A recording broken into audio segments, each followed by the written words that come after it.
welcome to this series of interviews that we have been doing over a year in identifying key people in a very critical relationship that we see developing in the Indo-Pacific, that is the India-Australia relationship. We've been interviewing people from varied backgrounds who have played a key role in bridging this partnership. And today we have with us Mr. Anupam Sharma. He is a renowned film actor, director, and producer who has pioneered the art of filmmaking in Australia while being connected to his origins in India. As a founder of films and casting company Temple, Anupam has led the finance and distribution of Bollywood films across Australia. The company has also worked on tie-ups with Australian government agencies such as the Department of Foreign Affairs and Trade and premiers of Queensland and South Australia. Anupam has produced and directed many groundbreaking productions which have brought together the cultural dynamics of India and Australia, such as films as UnINDIAN and the documentary Brand Bollywood Down Under, which explores the development of India and Australia relations through Bollywood. The trailer of the documentary has been showcased at the Cannes Film Festival 2023 as well, which is where I think Anupam's just coming in from, and we're so happy to have him with us for him to be able to take this time out from his busy schedule. But in an acknowledgement of his remarkable work, Anupam has also been appointed as the Australia Day Ambassador for 7 years in a row, and had been nominated as one of the 50 most influential film industry professionals in Australia. So, Anupam, that's like a very, very interesting bio of yours. I am so glad you could make it here with us. Welcome. Thank you. I think bio is made more interesting by the person who is reading them. You've certainly made me think, did I do all that stuff? A lot of it is very old, but nonetheless, it's there. And so great to be here, to be part of this growing Indo-Australia links. I call them a goddess, an Indian goddess. Like an Indian goddess, they have many arms. And films and the research and policy work you guys do, and all other people in theater, art, sports, form all these different arms of the Australia-India links goddess. Well, that's a fantastic way of describing that relationship. But why don't you tell us a lot more about what you've been doing in terms of, you're obviously a pioneering film producer in Australia, and you're so well known. So what has your journey been like from India to Australia? Look, I mean, pioneering word is something we are excited about, but it's been for the Australia-India film links. And it always has less to do with my or my team's talent, but more got to do with being at the right place at the right time. In 1998, I was one of the first Indian-born film graduates of Australia. And like every Indian diaspora, the cliche, you can take an Indian out of India, but not India out of an Indian. Similarly, you could take Bollywood out of me. And we were just hungrily, there were just one or two of us were hungrily trying to do what we could to marry the two cultures together. And one of the first thoughts was, and the easy route was, that India has always shot abroad. They have showcased foreign locations, but nothing was happening in Australia. And I think Mr. A.M. Ratnam, one of the pioneering producers from South India, had just shot the famous song with Kamala Hassan and Manisha Koirala, which had even had Melbourne in the lyrics. So I think it was called Melbourne Machli Machalne Wali Telephone Dhun Pe something. And we all saw these 50 dancers in the opera house lit up, and there was buzz and excitement. But as a lot of film executives mentioned in my documentary, they didn't know how to deal with Bollywood. Hollywood was just coming in, Matrix was just there. And that is where, like all Indian diaspora around the world, people like me and my colleagues came in to provide that bridge. And we were doing it for selfish reasons. For an Indian to work on Bollywood films in Australia, it's like I couldn't have written a better script. So it started from there, and all credit to the Australian government agencies who were keen to learn about it.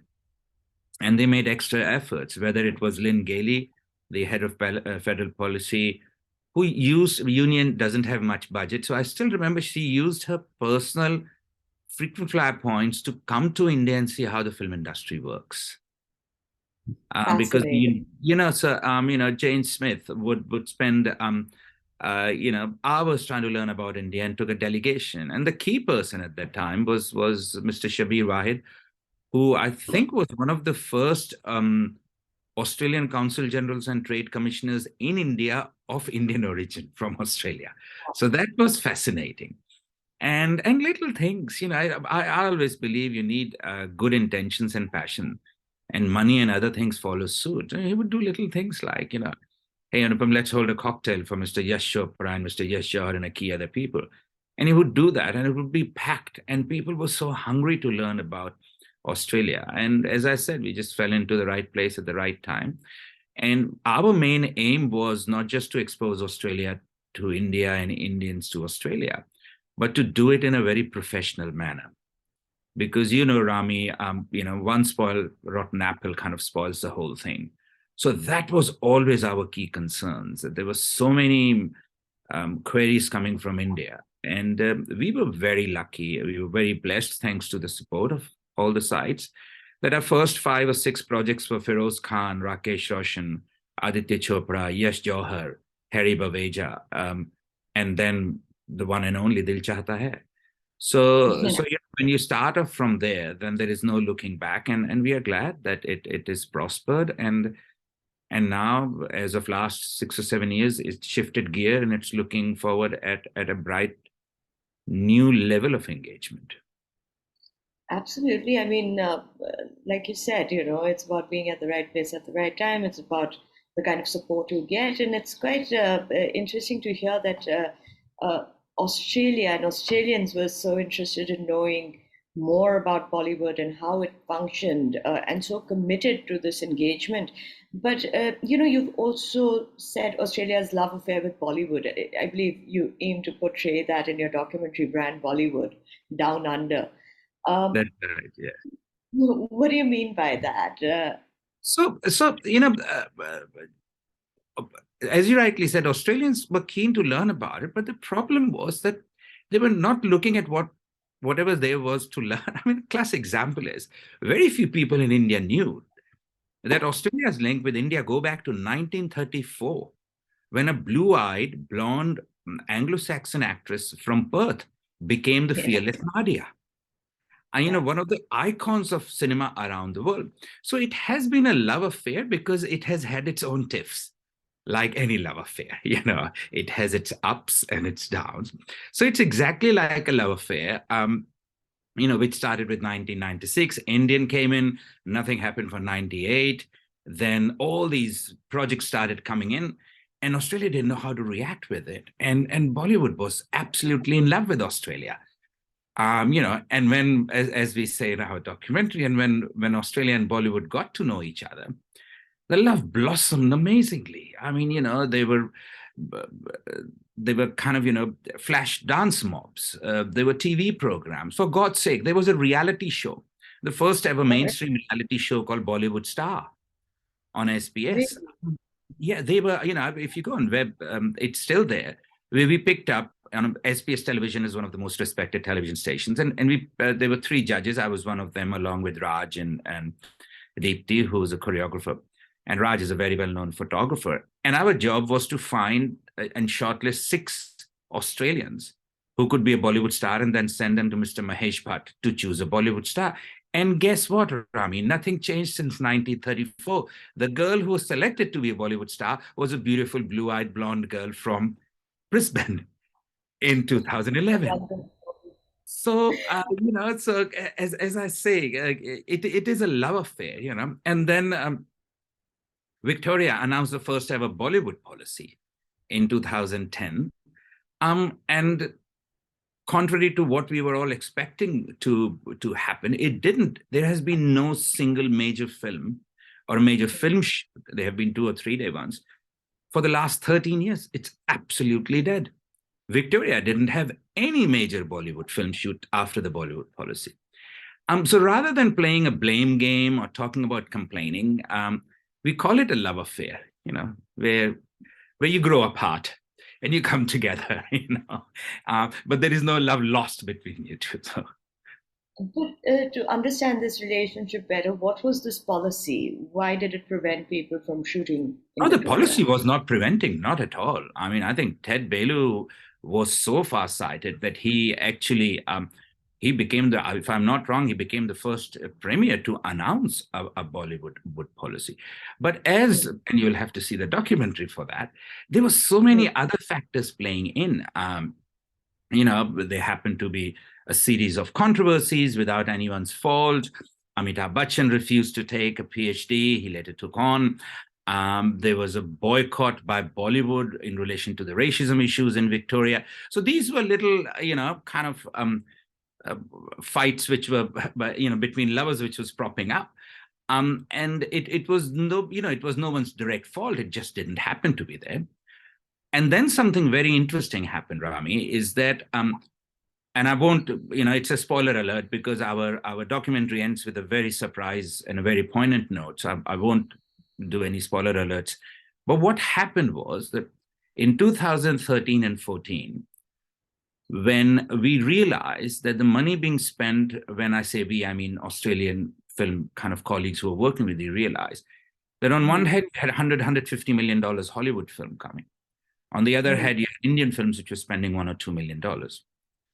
And dealing with Indian films kind of started going into a too hard basket zone because Premier Mike Rann, the then Premier Ted Belu, Premier BT, DFAT, they were all going out of the way to welcome Bollywood films, including setting up one-off one-film tie-ups for them. So Love Story 2050 got money from South Australia. Hey Baby got money from New South Wales. But it was not as a part of a universal policy or guideline. It was just one-by-one projects. Whereas Hollywood films were getting a producer location rebate and production rebates as a general policy. Now, Indian films were not eligible for it because that has a minimum threshold. But I always say out of any adversity, comes necessity is the birth of invention. And suddenly a lot of us realize that we are all filmmakers. And rather than servicing Bollywood, why can't we collaborate with it? Because we have financial benefits, we have, essentially rather than having a love affair, why don't we marry, and just move into it? So, and this was a time when some really inspirational films were coming, like Lion, which became an all-time grossing hit, You had A Waiting City, which was totally shot in India. You had Save Your Legs, which was totally shot in India with Pallavi Sharda. You had Hotel Mumbai. And that inspired, at least me personally and professionally, to find the story which I got in UnINDIAN, which had Brett Lee and Tanishta Chatterjee. And the moment we announced UnINDIAN, Rami, I mean, we were blown over because I knew there was interest in collaborations, but we didn't know at that level. So we had Prime Minister Tony Abbott's office, agreeing to announce it in Mumbai in the presence of Adam Gilchrist and the god Sachin Tendulkar and Brett Lee. From India's side, we had, there's a show in India called the Kapil Sharma Show. The film was there. And apparently that's the ultimate tick of approval, And then there was a show called, it became the most publicized film ever. So the direction has moved. And it just got a big boost in the last couple of months when a co-production treaty was signed by both the prime ministers. I think it yet has to be ratified by Australian Parliament. And now there are $60 to $70 million worth of Australian feature films, most with Screen Australia or state film bodies, development or production or producer offset or various kinds of support. But here is the beauty, Rami. All these films have got investment from India. So this is where the bright future lies. We are making, I call them, we are making the Bend It Like Beckhams from Australia.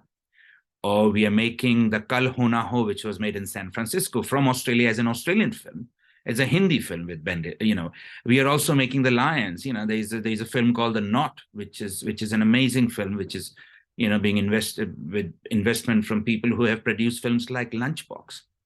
So yes, we the love affair had a bit of a break and a bit of tension, But then both parties decided, uh, let's not live and let's just marry. Yeah, like you said, now we're married, you know.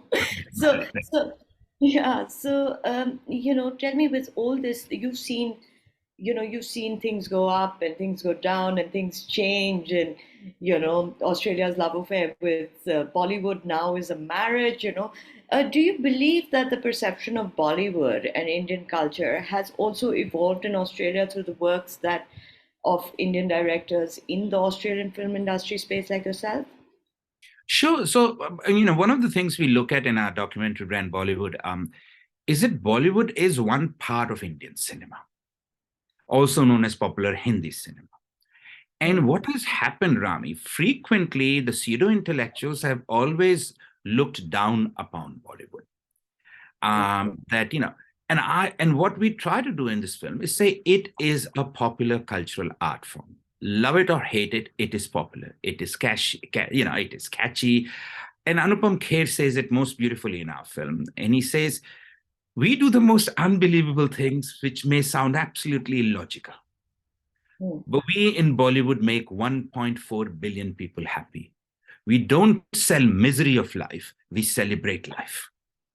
And that is what it is. We have music. Salim Suleiman and all of the people talk about music. Ashutosh Gawrekar talks about why we have songs and dances.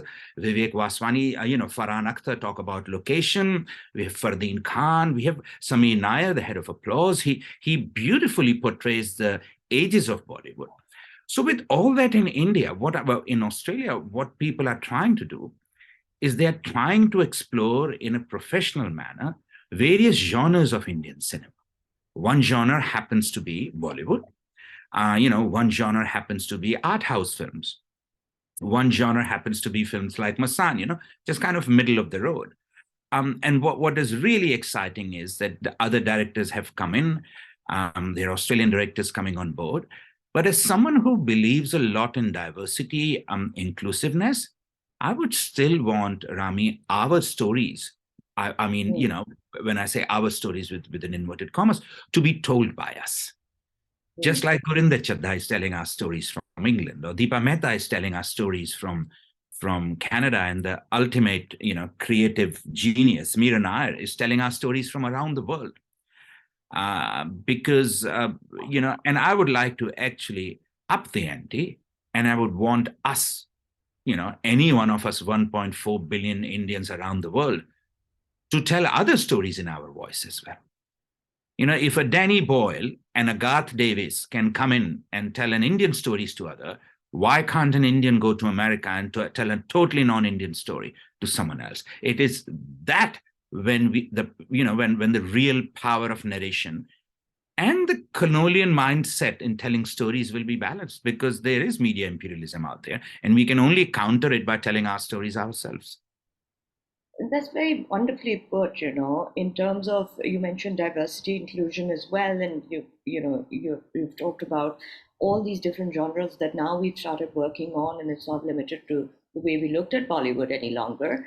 But what do you think when it comes to diversity, inclusion? What do you think is the perception when it comes to filmmaking in Australia from the point of view of the migrants and also Australian Indigenous communities as well?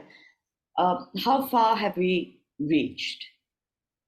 So there are two aspects to it. One is the professional side of it. We have got interns, who are working hard. We've got new entrants, whether it's Kabir Singh, who acted in a short film which went to Khan series, whether it's Pallavi Sharda, whether it's Nicholas Brown or Bali Pada. I mean, these are strong creative voices. Mithila Gupta has been writing for TV, who are performing in stage, on screen, for ages, and they make us proud. At the same time, like every industry, you also have a majority, but I would say a lot of people who are still confused between filmmaking being their hobby or their profession. Hmm. Which means, it's a democratization of voices, so everyone can get up and say, I have made a film. But fortunately, there are more professionals, including the names I mentioned, and more professional projects to actually have serious interaction between the two countries. Um, And these projects, whether they are diverse or they're inclusive, they come from authentic stories.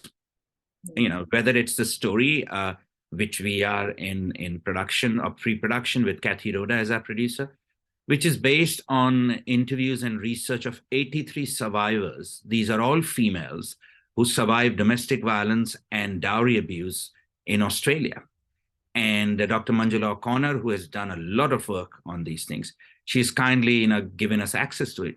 And out comes a scripted film, a thriller, which is called Honor, which was at the NFDC co-production market as one of the hottest scripts. And this is again telling our stories. Now, I want that film to be in, as a director, to be in Hindi language or the language Indian diaspora speak, so that there is no artificiality. But then there on the other side, you've got The Knot, which I think was in production last year, which is a story of coming of age gay person, in gay Indian origin person in Australia. So going back to your question of diversity and inclusion, there are amazing and very proactive efforts being made, whether it's Screen Australia, Screen New South Wales, particularly Screen Australia and Screen Queensland. But it's still one step at a time. Correct. I'm sure. For me, inclusion and diversity is not putting a brown face or a colored face on screen. It is including their voices as well. And one of the arguments I always say is, you can give me a data which says Rami has got a funding application clear, Anu has got one, Ayushi has got one, all three, so we are diverse. I want to know who has got the creative and financial control. Well said. I think that's so important, for this not just to be a label of diversity inclusion, but actually have merit to it.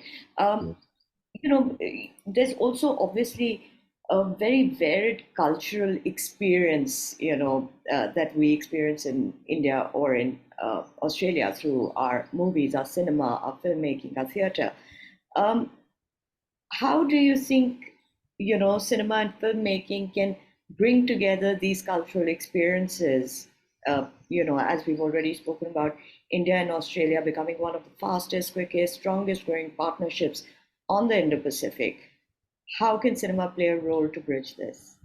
I think it already is. In our documentary, we hear from Mike Rann, who was the Premier of South Australia. We hear from Ayub Tareen. We hear from Ted Belu and other film executives who clearly tell us, especially Tareen with his facts and figures, that when Dil Chahta Hai came, or when Salam Namaste was shot in Victoria, or when Love Story had a partnership with South Australia, there was a spike in inquiries from overseas students. There was a spike in inquiries from migrants going to go there.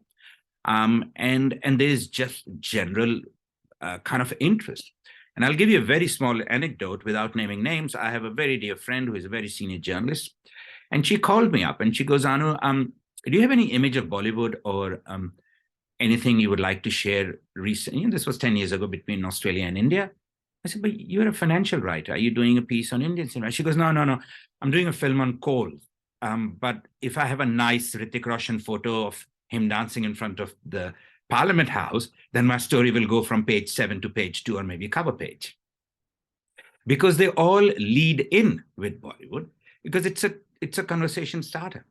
And it will go very strongly, Rami, as long as the government takes the right decision to get the right people in and do not interfere. When I say interfere, there is a very fine line in being an active supporter of an industry and being an ignorant participant of that industry. And our documentary actually objectively looks at how, when in the excitement, when things were taken away from the professional filmmakers who were part of this bilateral trade, and when, as one of the journalists, Jay Bharadwaj, who's a very senior journalist out of Melbourne, says, they had the right intentions, but they were talking to the wrong people. And Helen Lake, the CEO of South Australian Film Corporation, always says, unless and until it is industry to industry with the involvement of the professionals, it will be misused and not used. Fingers crossed that we have the right people, the right associations, and the right environment to see this relationship grow via cinema and filmmaking. But let me come to my last question to you, Anupam. we've sort of intermittently spoken about your documentary. What sort of a reception did you receive at Cannes vis-a-vis this documentary? What was the experience? What did people say about it, and what can we expect? Oh, we were absolutely overwhelmed. So, we released the trailer at Marché du Film. The trailer dropped on YouTube. And before that, a couple of days before that, we had a lovely panel discussion with the Minister for State Information and Broadcasting. We had the CEO for Screen Australia. We had the head of content for Screen Australia, Granier. And in that panel, I was there along with a couple of other people. There was so much genuine interest to see this industry go ahead. And I was just smiling from ear to ear that this documentary could not have arrived at a more opportune time. We are sitting on the eve of the Prime Minister's visit to India last week, or to Australia last week, a co-production treaty being signed, and the reception has been amazing. I mean, my social media people were telling me that we've crossed God knows how many thousand views on YouTube. And also partly because, Rami, one of the things which Bollywood teaches us, which is important in life, is to not take ourselves too seriously. And that's what the film has done. It says the important things with all the important people, but it also does it, in a bit of tongue-in-cheek, in a bit of humorous ways, that it's not the end-all kind of thing. We look at, different cultures, and there's a beautiful line which says, yes, we love to party in India, and we are very welcoming of people. You have more professional crews in Australia, 15, 20 people. And then Akash Khurana very sweetly says, would I give up my 200 people strong party for a 15 people well-oiled machine? Maybe not. That's a wonderful statement, because he is also familiar with this sort of, larger teams, a little bit of chaos. It's so natural in India. And it is saturation of your senses. We call it saturating your senses through an organized chaos, and we love it. I mean, Ashutosh Gavrekar and Anupam Kher have said beautifully. They said, we hug majorly, we cry easily, we laugh loudly. We are essentially a group, 1.4 billion people family who love each other. Yes, we will have our fights and we will criticize each other like every family. But it is one big, major global hug of 30% population on this planet. So. Absolutely, and with great influence now across the world. And, with, like you said, with this moment of the Prime Minister being in Australia, I don't think your documentary could have had a better time to release. And I personally can't wait to watch it to understand the nuances of your industry and, what the potential is between Australia and India in terms of cinema and filmmaking. So I wish Absolutely. And we are going to be doing a roadshow in India and Australia, and we'll keep you informed. And what we are trying to do is, it's not about the film, Rami. It is about soft diplomacy and its hard power. So we have got evenings planned, which are called Soft Diplomacy and Hard Power, where we talk about sports, films, and arts. And then when people are drunk enough, they can go and watch the film so they like it. That sounds like a party. But now that you've used the word soft diplomacy, I really think, earlier on, there was a time when India was known to Australia and Australia was known to India through just the soft diplomatic approaches of cricket and curry. And I think cinema is really now, the focus of the third big C. So thank you very much. I wish you absolutely the best of luck with this documentary and with all your future endeavors. And we can't wait to watch it in India. So hopefully we get to see it. Thank you so much. Thank you. Cheers.